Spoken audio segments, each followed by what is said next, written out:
liwanagin muna natin, kasi aywan ko lang kung napanood mo sa isang social media, Nelson, itong suspect na si Ramil Madriaga, may kaso ata itong kidnap for ransom. Tama ba, Nelson? Oo, nakakulong siya. Nakakulong po ito dito sa Quezon City Jail.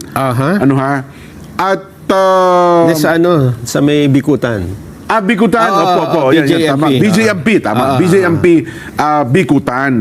Ito pong si Ramil Madriaga ay nachismis noon daw, na di umano ay pinuntahan pa raw ni BP Inday Sara sa kulungan para kausapin. Yun ang pinapalibas. Yun daw. Pero yun naman chismis ang anggulo na yun. Wala pang dyan. Walang confirmation. Doon po kasi sa kanyang panayam, Nelson. Sa abogado. Opo. Na, ano pangalan ng abogado?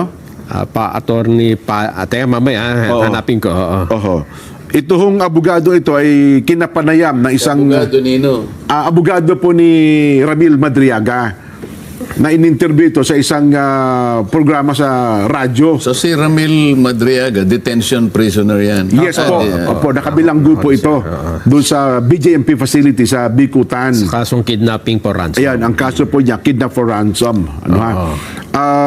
Ngayon po, sinasabi nitong kanyang abogado na ito daw si Ramil Madriaga. Attorney Raymond Palad. Ayan, Attorney Raymond Palad. Sinasabi nitong si Attorney Raymond Palad na ito daw si Ramil Madriaga ay isang aktibong kaanib sa Iglesia ni Cristo, Sen at Nelson, mga kababayan. Ano naman ang dahilan at kailangang iugnay pa roon? Actually, yun nga po pinag-iisipan ko at ni Nelson at ang ating mga kabayan, bakit kinakailangan pang banggitin nitong si Attorney Palad kung aktibo o hindi aktibong kaanib ng anumang relihiyon itong si Madriaga? Aktibo o hindi aktibo. But ang gusto kong malaman, bakit kinakailangan iugnay pa kung anong relihiyon ni Madriaga? May angulo si Nelson yan. Ano sa tingin mo, Nelson? Sa tingin ko, dahil kapag Iglesia ni Cristo, mataas ang tingin nila. Baka makadagdag sa kanya yung credibilidad. Ayun. So ano man ang sabihin niya ay maingat niyang gagawin ito. Maaring makadagdag ng credibilidad kung totoo na siya ay miyembro nga ng INC. Ang problema, chinek po namin ng records, wala po sa membership roster ng INC si Madriaga. Ayan, parang taong 2023 pa yata siya inalis sa talaan ng Iglesia ni Cristo. Kaya kung sasabihin po ni attorney na siya ay aktibong kaanib o miyembro ng Iglesia ni Cristo, mukhang nagsisinungaling po yung kanyang kliyente. Sen? Hindi, saang punto niya binibigyan ng kredibilidad sana at kinakailangan banggitin mo kung anong kaugnayan niya sa isang relihiyon? Ang context po kasi ay ganito. Tinatanong yung lawyer kung gusto nyo bang okay ba si Madriaga dyan sa jail, BJMP jail. Gusto nyong ilipat sa ibang lugar. Ang sabi ng abogado ay hindi, okay na po siya rito. Kasi siya naman po ay aktibong miyembro ng Iglesia ni Cristo. Ayun. At yung mga kasama niya rito ay mga iglesia din naman. Lalo na yung isa rito, dito din nakabilanggo yung Angel Manalo. Kaya okay ho sila rito, magkakasama na sila rito. Which is false. Hindi nga po sila miyembro ng Iglesia ni Cristo. At paano sila magiging aktibong miyembro kung sila nasa loob ng pasilidad nakakulong? At pagka napatunayan kasi nagkasala, itinitiwalag Kapag ka nakakulong ka, palagay mo nang naging miyembro. Kasi hindi ko kilala yan. Halimbawa, naging miyembro nga dyan, Nelson. Hindi ka na magiging aktibong miyembro pag nakakulong ka Alam naman nila na ang isang aktibong miyembro ng Iglesia ni Cristo, marami tayong gawain na kinakailangan mag-participate ang bawat miyembro.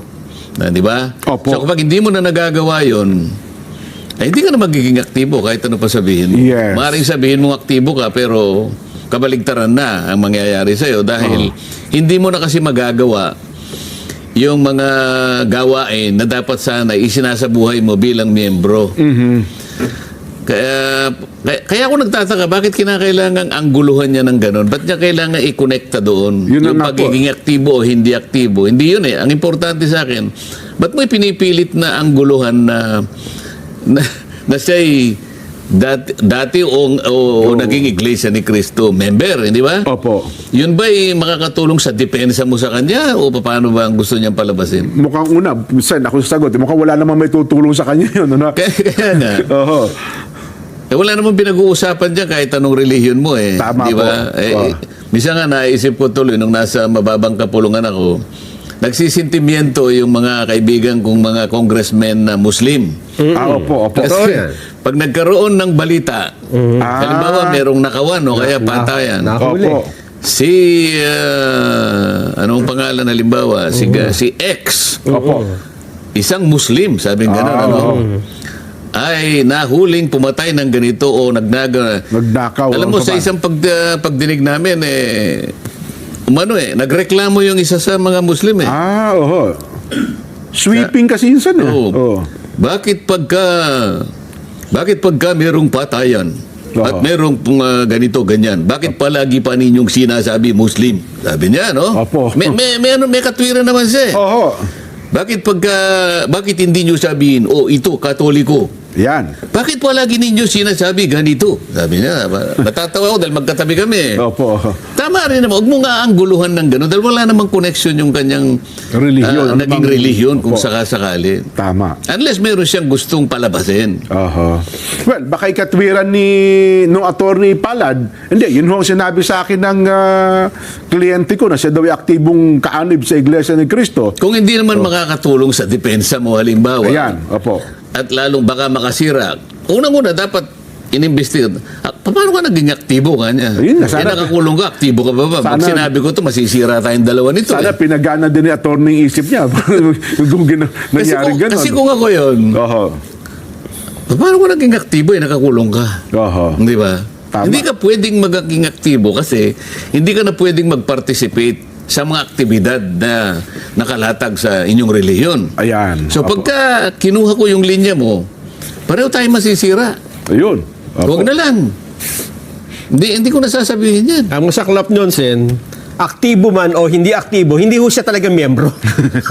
Hindi ho talaga siya miyembro. Yun na nga yung sinasabi ko sa inyo kanina, ano nga ang kanyang gustong mangyari, bakit pati yung kung ano man ang kanyang paniniwala o kung ano man kinasangkutan niyang religion, bakit kinakailangang i-connecta mo yun? Hindi man makakatulong sa depensa mo yan eh. Kaya nga, tataka din ako doon kay attorney kasi malayo naman yung tanong. Bakit niya naisabi yung pati relihiyon ng tao? Eh, no? Maring sa tingin ko umahanap ng ng makakampi. Alam mo naman, 'di ba, pagka kung paano magkaisa ang mga miyembro ng iglesia, akala niya siguro ay madaling mauto.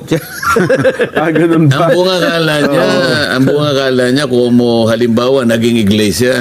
Opo. Palagay mo na naging iglesia. no? Opo.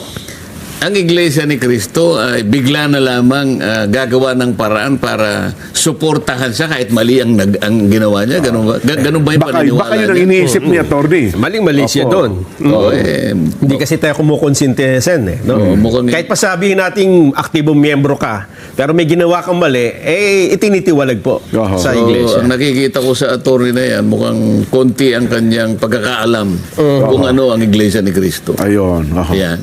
Sana po, maliwanagan kayo. Doon sa ating mga kababayan man nakapanood, wag ko kayo maniwala. Basta kakalad ka rin ang pangalan po ng Iglesia ni Cristo sa ganung mga bagay. Ano ha?